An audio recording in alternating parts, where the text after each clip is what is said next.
lying in the west, angels watching over me, my Lord. Sleep, my child, now take your rest, angels watching over me. All night, all day, angels watching over me, my Lord. All night, all day, angels watching over me.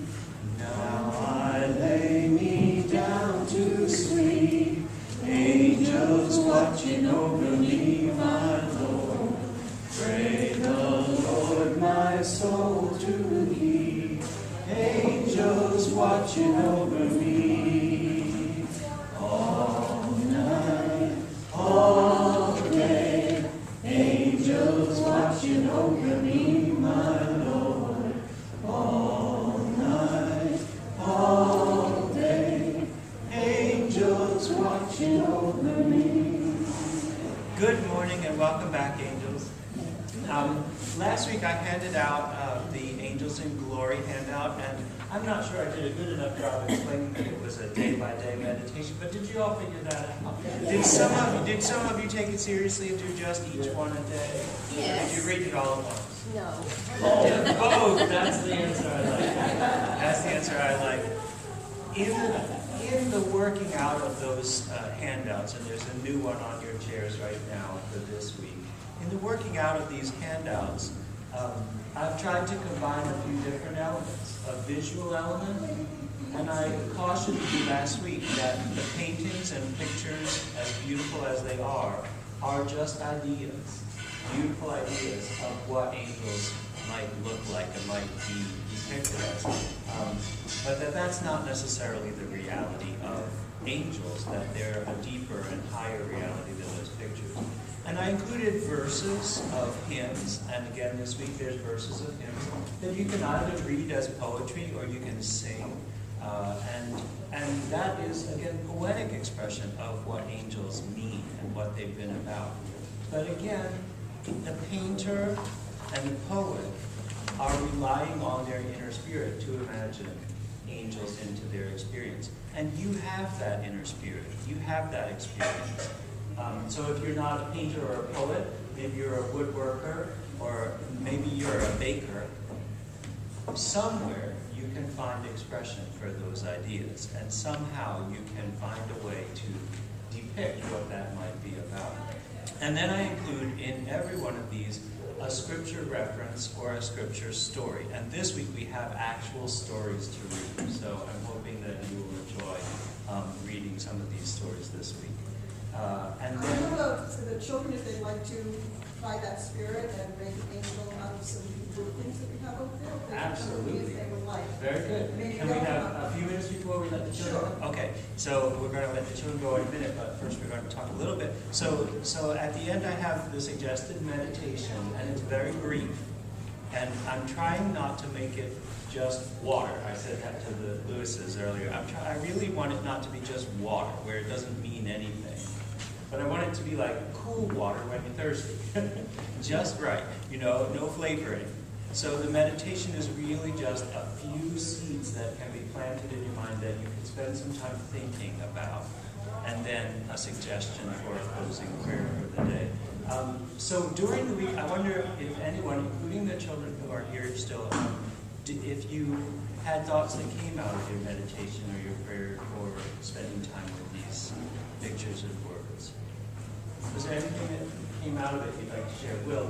Well, it increase our awareness of the fact that they do just to know that. Just paying more attention. Just paying more attention. Flying out there everywhere. Right. And so then do you start looking for angels? Do you start listening for messages? Or? Yeah, I'm sure everybody has stories. Yeah. We're going to hear some. Yeah. Right. A couple things came to mind. I found myself thinking about angels who bring us messages that we may not necessarily want. The messages we may need, but may not necessarily want to hear or ready to hear. Excellent. And then I was also thinking of when I was thinking about the songs of angels, music of angels. I actually reason it sparked in my mind watching a special on Nova where they might pull out the music of Stardust or something, like where they tune into the frequencies and somehow like bring it, though we can't hear the frequencies, but they bring the frequencies that. What does it I know sound? it's kind of tangential, but it's interesting. It's very much the point. I love both of your ideas. One idea you said was that angels sometimes give us messages we need to hear but don't want to hear. And that point of resistance is going to be part of this week's exploration. And then the other about the idea that the angels are in the created order itself, the orderliness of the universe. So the way that the stars shine, the way that the leaves turn colors in the fall, these are also manifestations of the powers of God, the creative powers of God. And that's another way of describing the angels as the creative powers of God. So appreciation for that. What else came out of your last week's reading? Did anybody else have insights or thoughts? Yeah, Joe? that you don't maybe know it, but you're never giving glory to God alone. It's always the band of angels that gives glory with you. You know, I was talking about that with another person yesterday, and it seems to me that part of the human impulse to include angels in heaven is to keep heaven from being just God sitting there all alone. In other words, that God should have company, that God's presence should be worthy of a company of attendant spirits, that there should be people always around God, honoring God by their presence. In the same way that no luminary, even though the luminary, the star, might want to walk through the streets of Manhattan unmolested, unnoticed, right? But they're going to be surrounded by well-wishers and autograph seekers and all that kind of stuff. The same way, God should be accompanied by well-wishers, autograph seekers, and so on. So there is some impulse for God not to be all alone in heaven. And so then the tension becomes, how do you fulfill the idea that God gets all the glory and God is the author of all creation, against the idea that there are these spirits, saints, angels, the Christians who've gone before us? How do you put those two ideas together? And I think the way that they get put together is to acknowledge God as the source and the author of all of those gifts and all of those powers. That they are simply parts of the wonderful expanse that is God, that God is all of that comprehensively. They're reading the theology of the angels in glory.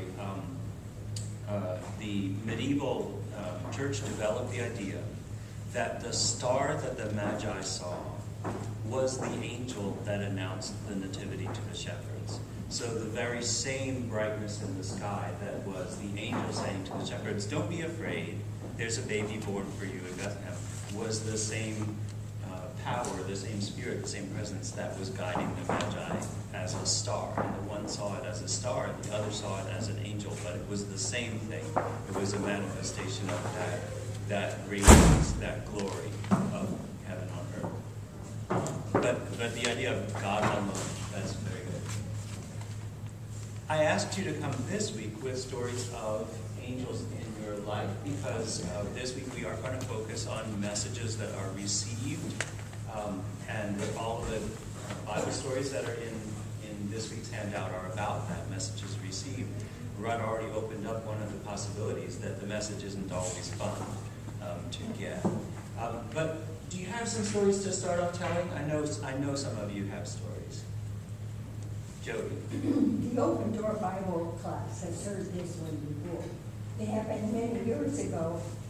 My mother was a widow. I was married, had children, and she was still living in the family home and working. And she wanted to sell the family home, but she just wasn't sure what to do. It was a small town, and if she did, where would she go? And one night after work, she got off the bus and was walking home, and she heard this voice behind her say, "Edith." And she turned around, and there was a gentleman in a dazzling white suit with lights around it. And he said, cross the street and see that man. And she looked, and across the street in an old home that we had lived in before, a man was remodeling and making an apartment. And she went over and talked to him, and she said, "Are you going to rent this?" And he said, "Yes, I am. Would you like to have it?" She said, "Yes." He lived there for 21 years. Why is it some people can see angels and some people can't? Well, that's probably my favorite story that's coming up this week, and I'll tell it and then let the children go, is the story from the book of Numbers of Balaam and his donkey, where Balaam is heading out on the road, and he's not planning to do exactly what God told him to do. And so God sends an angel, and the angel stands in front of the donkey on the road. And the donkey sees the angel and goes off the road. But Balaam himself doesn't see the angel standing there. And so he hits the donkey because it's being a stubborn mule. And donkey goes off into the field. And the angel reappears in front of the donkey at a place where it's so narrow that the donkey can only get by the angel by scraping Balaam's foot up against one of the vineyard walls. And Balaam's foot is hurt, and he hits the donkey again. And the third time, the angel stands in front of him in a place where the donkey has no choice. So the donkey actually cowers down on the ground to avoid this angel, which Balaam still can't see. So, of course, the third time Balaam hits the donkey, then comes the good part of the story. The donkey starts to talk and says, "Why are you hitting me?" Now, here's where we get into that idea of the rational and the irrational. Because critics of faith in general say, well, how can you believe a book that says the donkey started to talk? Obviously, that's fictional, right? Have you never ridden a donkey? Have you never ridden a donkey? They talk at you. They let you know what's going on. Whether the donkey was saying it in words or not, we don't know. But the donkey certainly was saying, "Why are you hitting me?" And you can imagine the donkey saying that in very clear terms. "Why are you hitting me? I'm just trying to avoid this angel standing in the road." And Balaam goes with the angel, and then there's the angel. You see, so I think there's some lesson to be learned in that sometimes even the donkey can see the angel, but you, who the angel is sent to, cannot. That you are not open, you are not ready to hear, to see that angel. When we think about the messages given by the angels in the scriptures, the messages that are heeded, where the angel is listened to, produce beautiful results. So when Joseph is warned in his dream, take the child to Egypt, then Jesus and Joseph and Mary are saved by escaping. When the angel appears to the three magi and they go home by a different route and don't report to King Herod about what they've seen, they are saved by that angelic vision, by listening to that angelic vision. So, and it's very interesting the way you describe him as a man in dazzling white, because that is how the majority of the scripture visions of angels are described.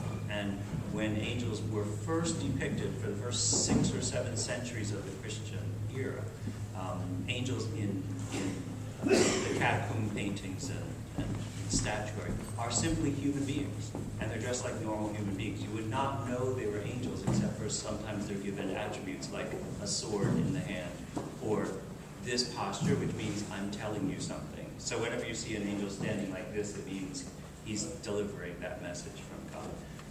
And that's the only, there's no wings, there's no halo, there's no harps, none of that in the early depictions. So that's a good connector for the children to go with Miss Anderson and do a project of putting your creativity to what angels might look like. Do a representation of the angels. Representing the angels.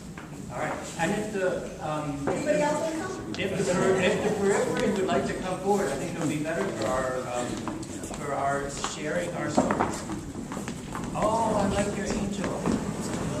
Angel, thank you. Can we put it on our tree? Or is that one from home that you have? Let me see. Well, is it?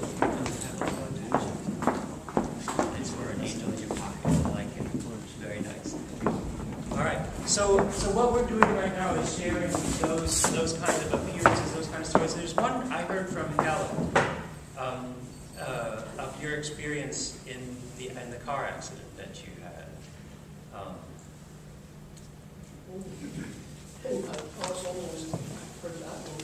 Where it was it your granddaughter? Brad, can you remember Helen's story? My granddaughter was around the corner and came. Oh, that one. Yes. Oh, that one, yes. I was just driving down the post road, and I was involved in a small accident because a car that I couldn't see came out from the right, and I turned my car quickly as I could, but I hit the side of their car. So both of us stopped. And of course, one of the kind policemen showed up, and I was more or less considered to be the problem. And he said to me, "Is there anyone that you know of that can help you? Because we're putting your car up on this carrier, and the truck is going to take it off to one of our parking areas where we put cars that have been damaged and so forth." And I said, "Well, I've got a son that works in Fairfield, but he's clear over in Fairfield. I don't know how to get in touch with him." And as I looked back, all of a sudden, there was my granddaughter standing there. She was just walking across from the other side of the street, and she said, "Grandma, what happened?" And I told her I'd been in an accident, and she said, "I'll take you home." Now, she lived in Newtown. What she was doing down on the post road, headed in my direction, I'll never know.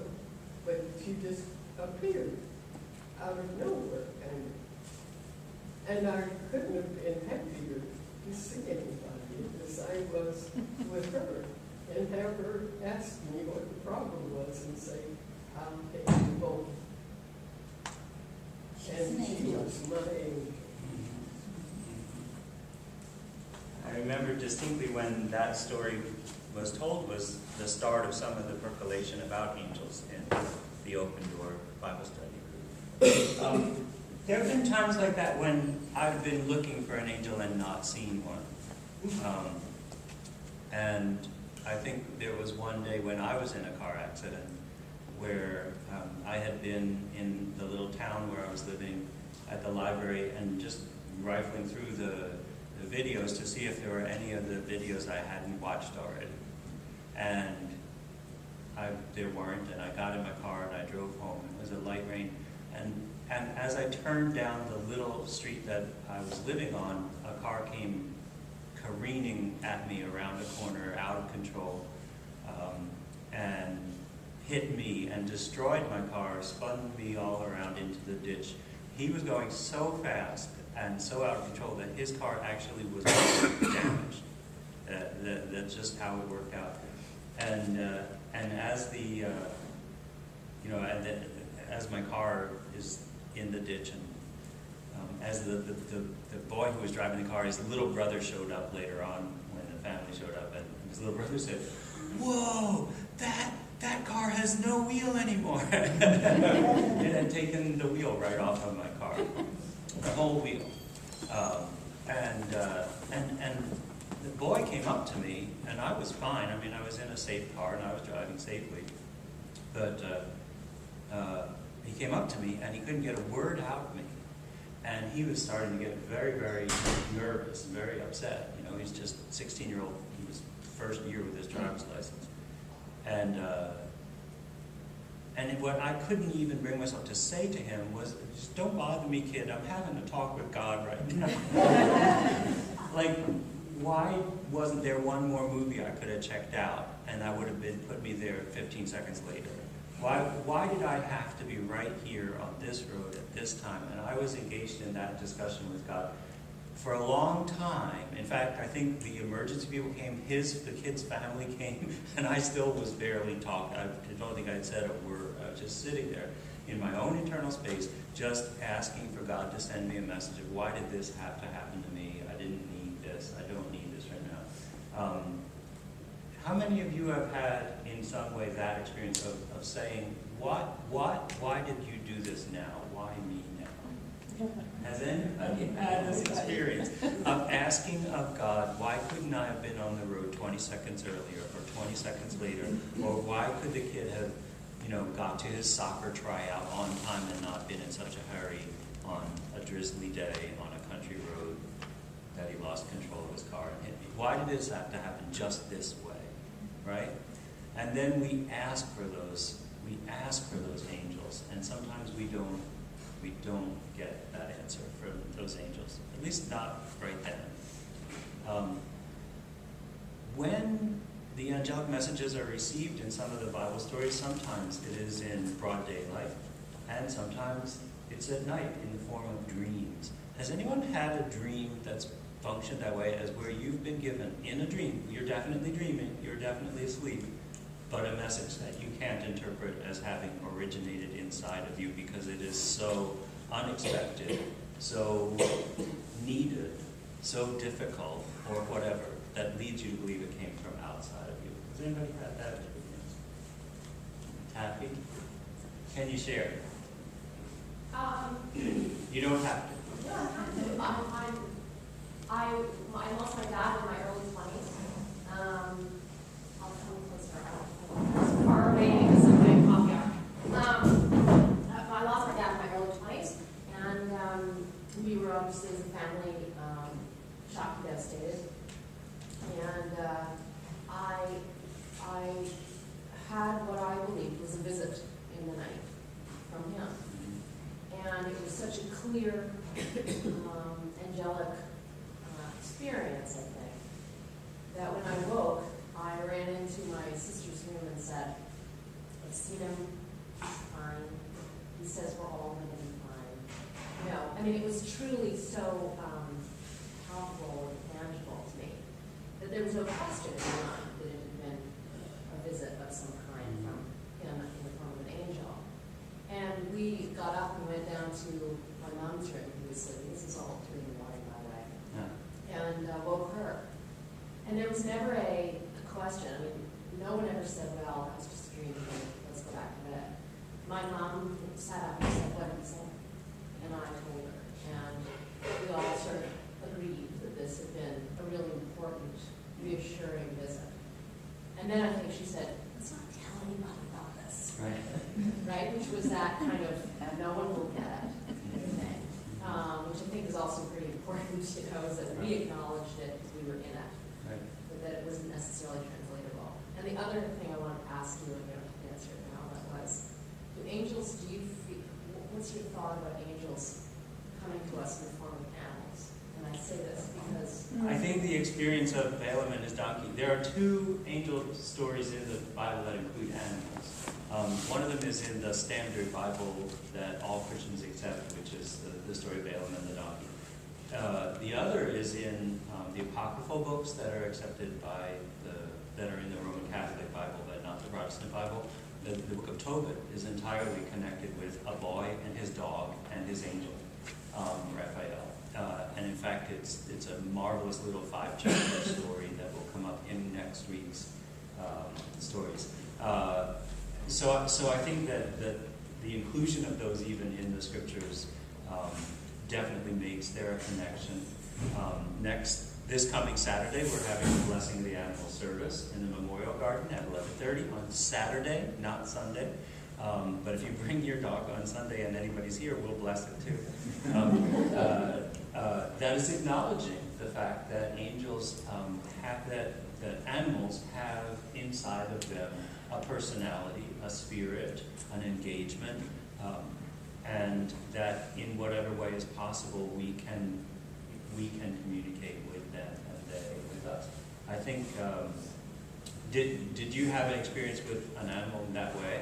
well, it was shortly after that, and it was at our cottage at the lake in Canada, and the house is called Heron House because we always admired, my father in particular, always admired a great blue heron that would come not terribly close to the house, but on occasion would come and fish off the raft. And whenever we saw it, we all gathered as a family, and there's the blue heron, and we'd all come to the edge of the porch and watch.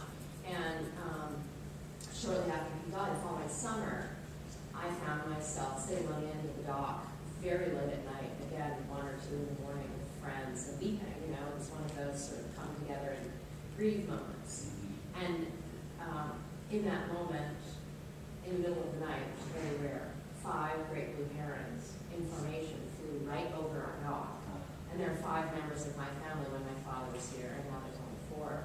But, I knew without a shadow of doubt that the 5 blue herons were a chance for me to see a, reunited family one more time.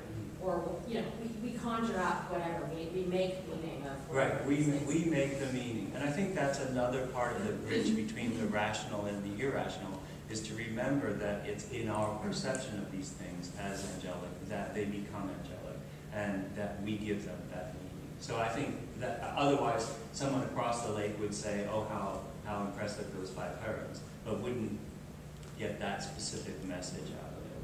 My hair was standing on end yesterday because I was listening to, I think it's This American Life, and one of the episodes was a guy talking about his father had recorded their phone conversations during which his father was trying to get him on his side and, to try and hold the parents' marriage together.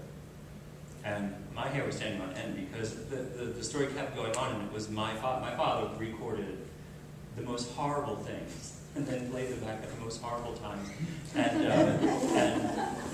it was all about, and then he said, well, and then his father remarried, and then that woman divorced. Well, that's happened to my father. And then he was talking about his 4 siblings. Well, I have 4 siblings. The whole story just kept going on and being more and more like my experience. And not just my experience, but you just said this about don't tell anybody. The parts of my experience that are impossible for other people to understand. Why I really only call God Father when I'm using the words of the Lord Prayer, because that Father means such a negative thing to me that I won't call God that, except when I'm quoting Jesus calling God that. And that's hard to say, but it's also hard for people who haven't had that kind of experience of their parents to understand. Right? So when you think of Mommy Dearest as some kind of tabloid, that's a story of that person, rather than that's part of what people's experience of motherhood is, right? Then it's hard to translate. It's hard to get past that. It strikes me that the whale in the story of Jonah is not ever described as an angel or as the messenger of God. But God says to Jonah, go to Nineveh. Jonah says, forget it. Ends up in the water, swallowed by the whale, spat up on land. The whale is an animal that's functioning.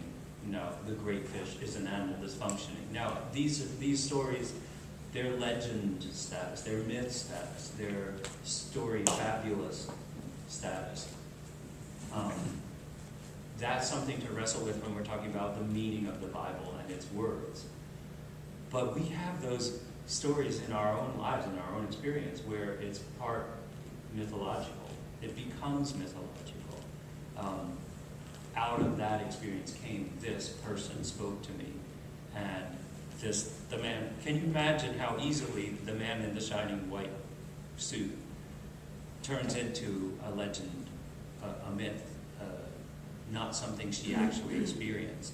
As long as she's alive, you can say to her, did that really happen? And she'll say, yes, that really happened. That really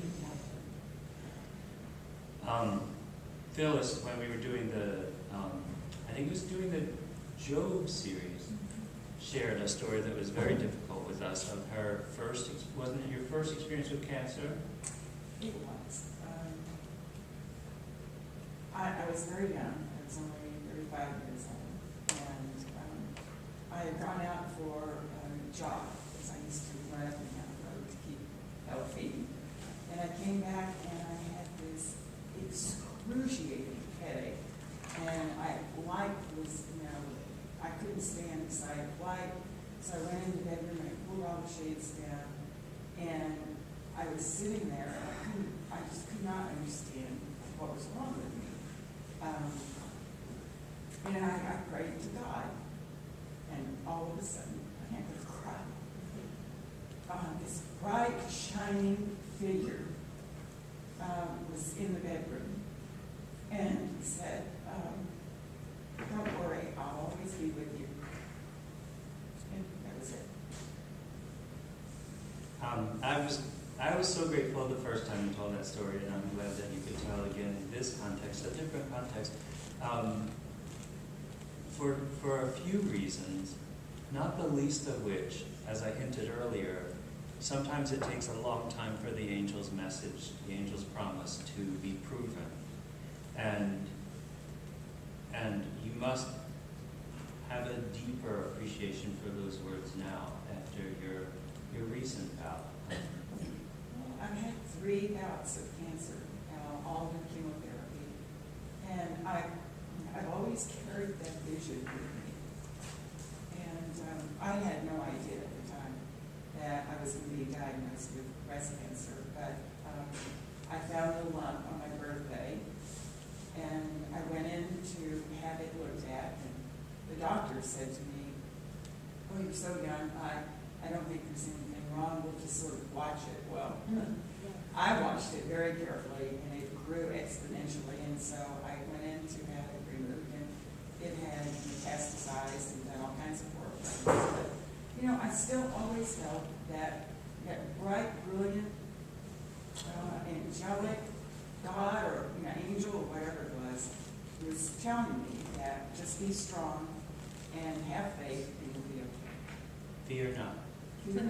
How many times is that the beginning and end of the angel message? Fear not, I am with you.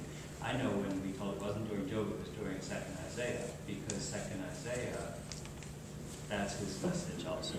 I am with you through fire and flood and storm. Now that's a very hard message to be told when you've lost something.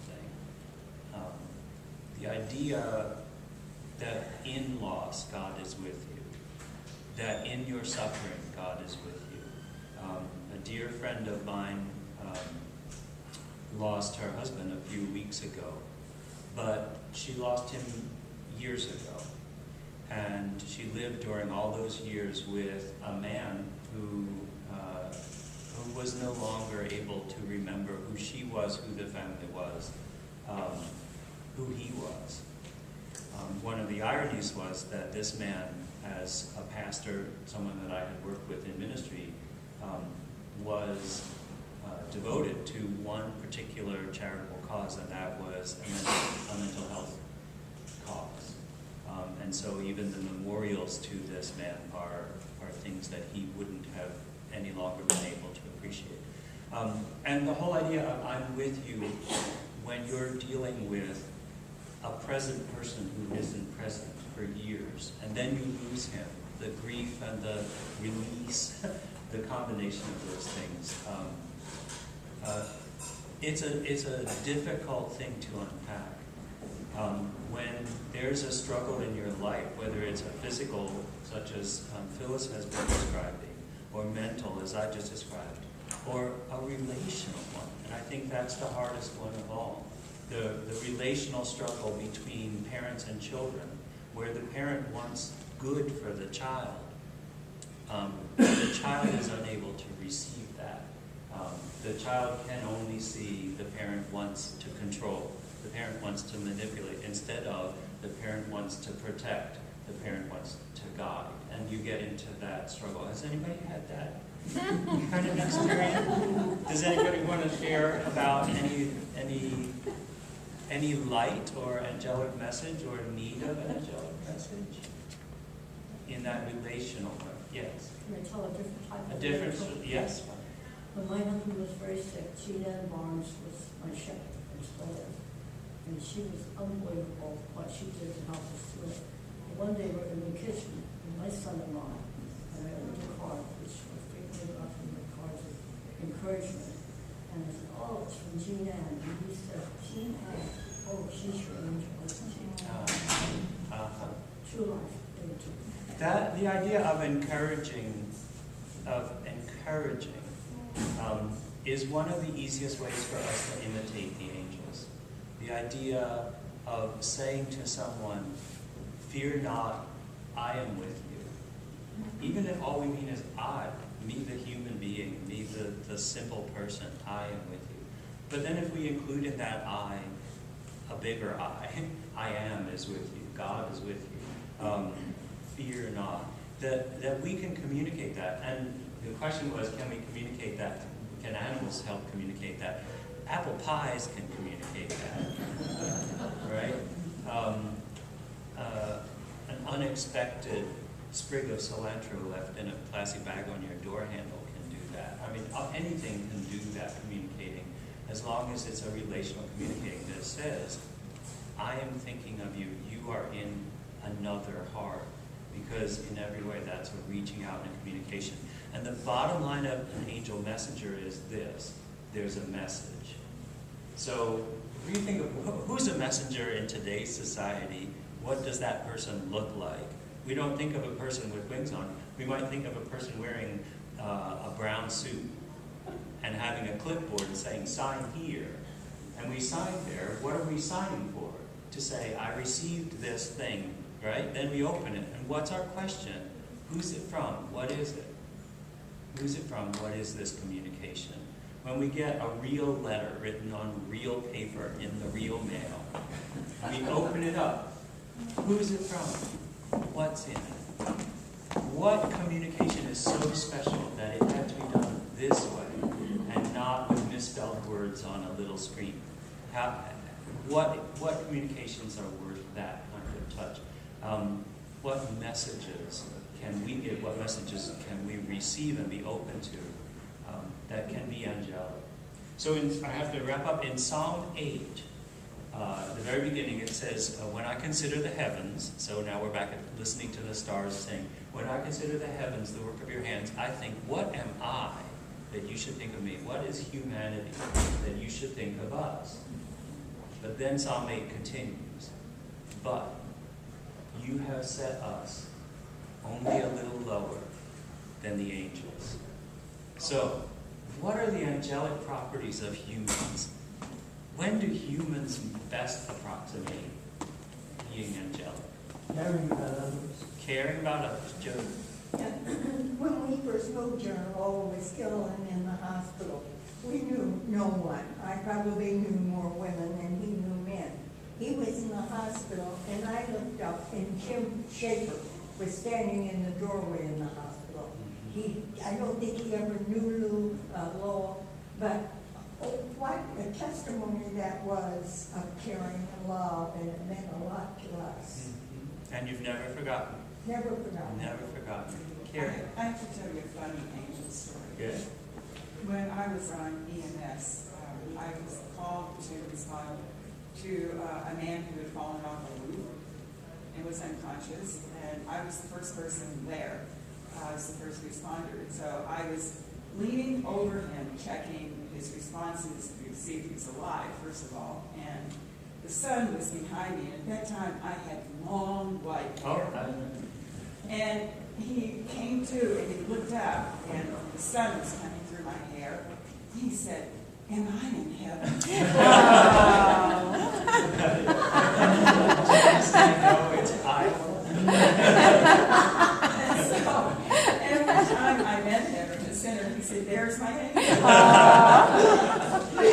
that's a good one. I just feel like Jen. it's you're talking about the angels and us being, what was it that you said that? We are a little lower than the angels. Right, and but then I think of you, who are my angel.